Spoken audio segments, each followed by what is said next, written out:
नमस्कार, आप देख रहे हैं श्रेष्ठ भारत और मैं हूं आपके साथ गायत्री।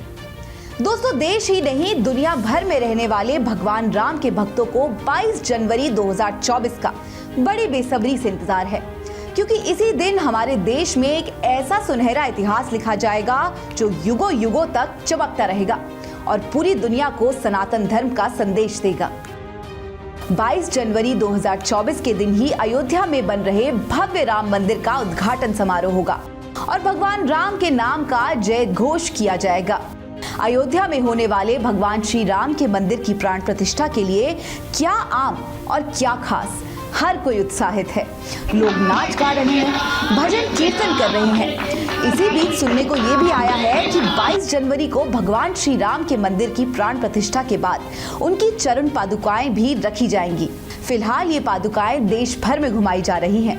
भगवान राम की चरण पादुकाएं प्राण प्रतिष्ठा महोत्सव से पहले 19 जनवरी को अयोध्या पहुंचेंगी। ये चरण पादुकाएं 1 किलो सोने और 7 किलो चांदी से बनाई गई हैं। इन्हें हैदराबाद के श्री चल्ला श्रीनिवास शास्त्री ने बनाया है। इसी सिलसिले में रविवार 17 दिसंबर को इन्हें रामेश्वर धाम से अहमदाबाद लाया गया। यहाँ से सोमनाथ ज्योतिर्लिंग धाम, द्वारकाधीश नगरी और इसके बाद बद्रीनाथ ले जाई जाएंगी। श्री चल्ला श्रीनिवास इन पादुकाओं को हाथ में लेकर अयोध्या में निर्माणाधीन मंदिर की 41 दिन की परिक्रमा भी कर चुके हैं। भगवान राम की ये चरण पादुका कितनी खास है, इसका अंदाजा आप इसी बात से लगा सकते हैं कि जब भगवान को राजा दशरथ ने 14 साल का वनवास दिया था और भरत को राज्य की जिम्मेदारी, तो राजा भरत ने राजयोग को त्यागते हुए भगवान राम की तरह ही सन्यासी का जीवन व्यतीत किया और उनकी चरण पादुका को अपने सिर माथे रख पूरे 14 साल उनका इंतजार किया और उन्हीं चरण पादुकाओं से राज्य का संचालन किया गया था।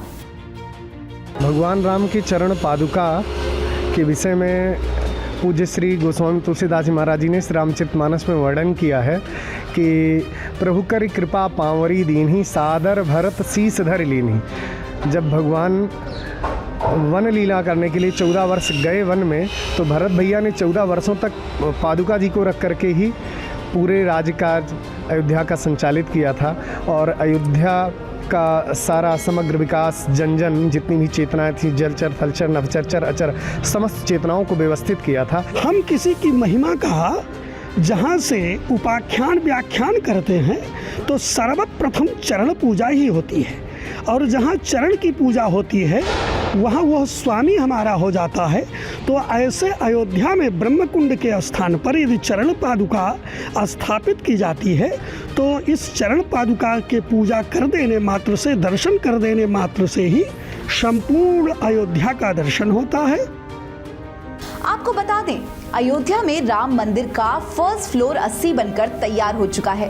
अब पत्थर के फर्श की घिसाई और पिलर्स को कलाकार अंतिम रूप दे रहे हैं। राम मंदिर ट्रस्ट दिसंबर के आखिर तक फिनिशिंग और फर्स्ट फ्लोर का निर्माण पूरा करने का दावा कर रहा है।